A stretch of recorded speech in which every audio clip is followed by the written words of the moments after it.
Watch what happens. That's what you should do next. In this video, we're going to take a look at Latin jazz grooves. Now, there are a lot of Latin styles you can dig into, but for our purposes, we're going to be looking into how it works in a jazz band.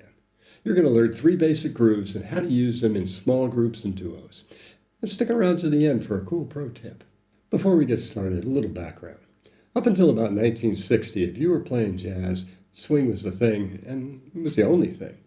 Sure, there were a handful of Afro-Cuban influenced tunes like A Night in Tunisia or Caravan, but that was just the A section. The B sections was swing and so were the solos. But in the early 60s, the bossa nova craze hit, and that changed everything. It was a huge influence on jazz and pop. And since then, Latin tunes have been a part of most jazz gigs. Okay, so let's dig in. Now, when we're playing Latin tunes in jazz, it's not really authentic in that it's kind of a blend of Brazilian styles and Afro-Cuban styles. It does have some things in common, though. The eighth notes are going to be even. Okay? No swing eighths in Latin tunes. And then the most common styles have 3 groups of notes that alternate between downbeats, then upbeats, and then downbeats. And they can either be groups of 2 or 3. Okay? Let's listen to the groups of 2 first.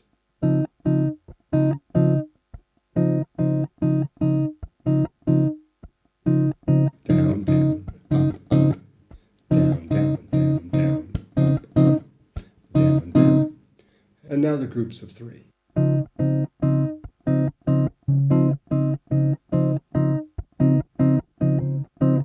down, down, up, up, up, down, down, down, down, down, up, up, down, down. So when you're learning your Latin beats, the most important thing is to get the feel and to feel those eighth notes. I like to kind of think like a conga drum a bit.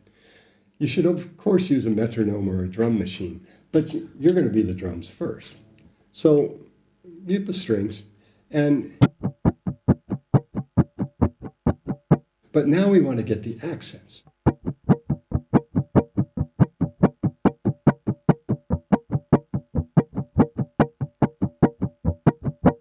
And you can see that I like to use downstrokes on the accented parts. Now, when you can do that without the chords at all, then you just start pulsing the chords in.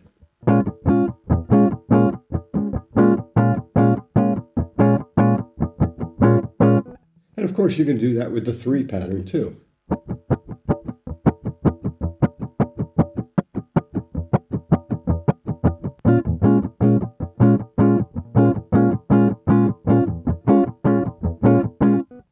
Now, eventually, you're going to want to remove all of those mutes, and you'll get something a lot cleaner. It'll sound something like Oye, como va?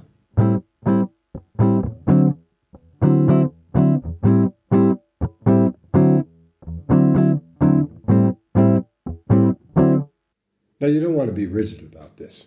There's a lot of different variations that we use when we're playing Latin tunes. And one of the variations is that I often will use my fingers, particularly if I'm trying to play a bossa, because the original bossas were played on classical guitars. Now, if we listen to João Gilberto on Girl from Ipanema, you'll hear that his variations are quite different. He starts out with just a 1-bar pattern like this.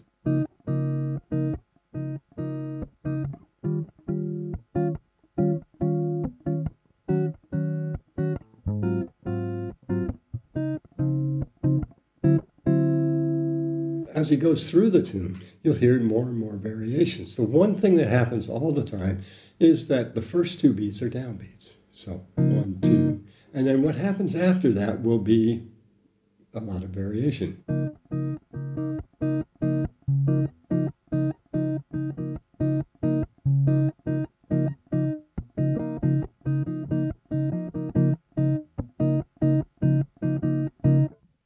So there are all sorts of different variations, but the main idea is to get that feel of the downbeat followed by the upbeats. We're going to kind of turn things around and then turn them back.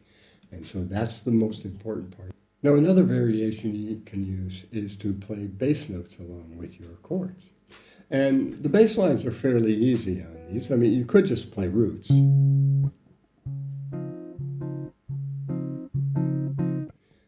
Or you can play roots and another chord tone. If the root's on the 5th string, well, then the 5th is right here, so that makes the most sense.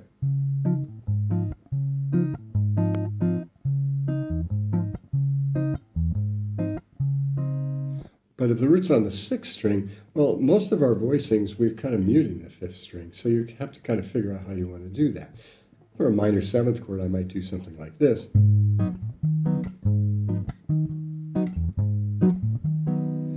But I could also just play the bar chord.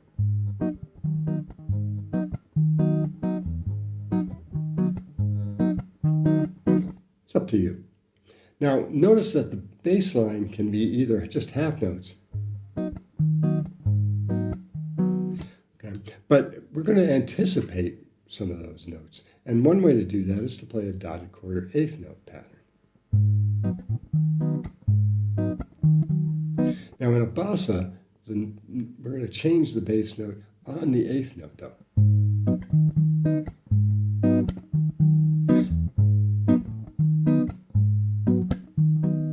Now notice that this is a 2-bar pattern, and the bass note on this coming just before the 2nd measure is actually on the end of 4, not on the downbeat. Now let's look at one more groove, the samba.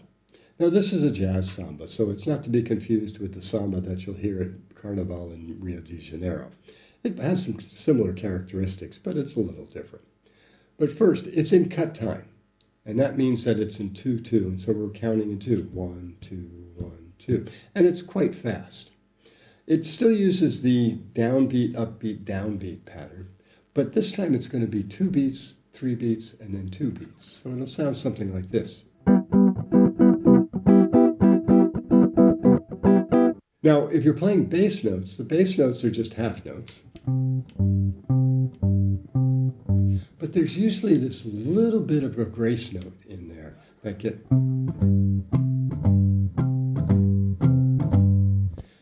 it that kind of groove to it. Now, because this is so fast, you really can't play big voicings here. 2 and 3 note voicings work really well.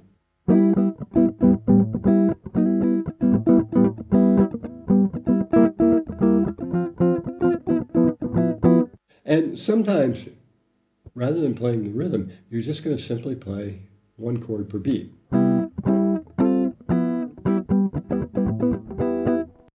So I'm glad you're here, and I hope these videos are helping. But let's face it, YouTube videos are not the most efficient way to learn. If you want to make real progress, the best way is private lessons. But those have their drawbacks too. They can get pretty pricey, and it can be hard for adults to commit to that weekly lesson. Most of my students who had weekly lessons would average at least 1 absence a month. And that's why I created the Jumpstart Jazz Guitar Program. It's about time, your time, and it's the most direct and efficient path to playing jazz guitar. Now this is not an information dump with loads of courses and exercises. You'll be learning songs, and the assignments are exactly what you need when you need it. You'll get complete access to me. You post a video, I'll post a video response. Send me a question, I'll answer it, all within 24 hours or less. And I'll show you how to make the most of your practice time. And it's all at a fraction of the cost of regular private lessons. So book a free trial lesson with me to see if this is right for you. Click the link down below in the description. Now let's put these into play.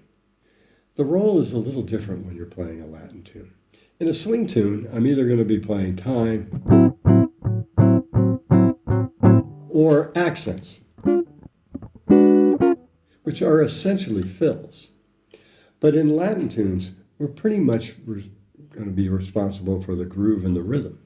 And so we're going to be busier, we're going to use a little bit more space, but we're also going to be in the background just a little bit more too. Now in duo playing, we'll be using shell voicings, but actually more often I'll be using 4-note voicings.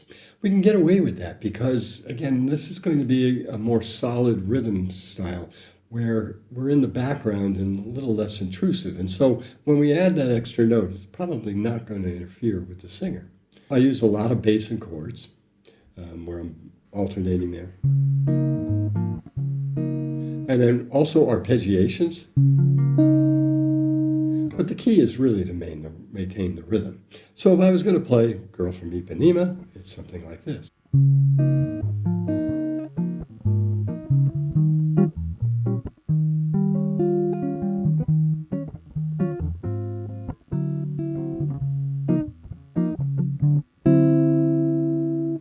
So in combo playing with no piano, most of the time we'll be using drop 2 and drop 3, though if the tempo's pretty fast, you might end up wanting to use just 2-note chord voicings. Again, the rhythm can be a little bit busier because we're more focused on playing rhythm than we are when we're playing swing. I do use a lot of arpeggios, and I also use what I call pads, which is basically just sustained chords like that. So in a song like Wave, we might be playing something like this.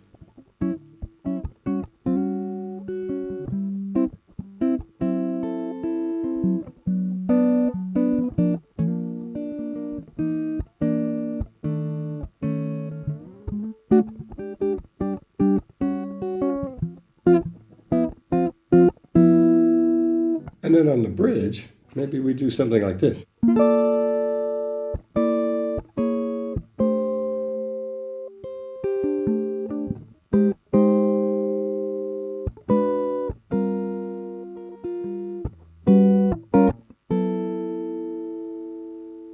And those would be considered pads, sustained chords. Here's something special that can add a little extra to your Latin tunes. Double time feel. Now, what double time feel is that we're going to still be playing the chords are going to still be changing at the same length of time, but it's going to feel like you're playing twice as fast. So it feels like you're playing twice as many measures, too. Now, this is not something for the weak at heart. Okay? Make sure your soloist is up for it because they're going to have to start playing pretty fast. And don't just do it. Okay? And this happens all the time where somebody will decide, oh, let's do double time feel, and they didn't mention it to the soloist, and the soloist is trying to do something else. Okay? So you've got to do an IQ, you've got to make sure that everybody's ready to do it. And so here's how it would work. Something like Blue Bossa. Here's the last 8 bars.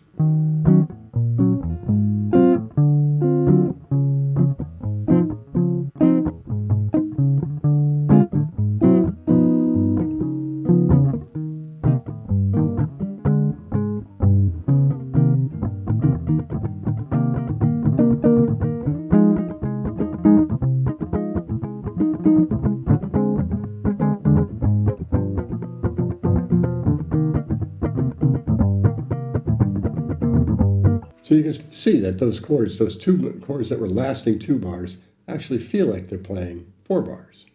And it's quite fast. Now I was playing all of the parts there. If I'm playing in a combo, I'm not going to play the bass notes, and so on and so forth. Now, to get out of it now, this is also important too. You've got to come out of it at the end, and you need to end either 2 or 4 bars before the top so that we can come back into it. And the soloist may continue for one more chorus. So if we're coming down to the end,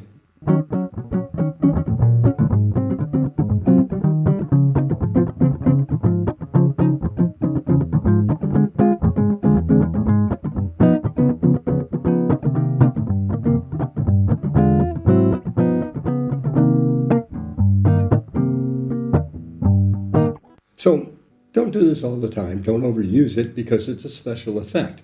But when it's done right, it's pretty cool. So thanks for watching. As always, please like and share the video. Now, of course, listening is still the key. And so to help you out, I've created a YouTube playlist The link's down below in the description. And if you have a favorite that you think that I should add, please leave a comment down below.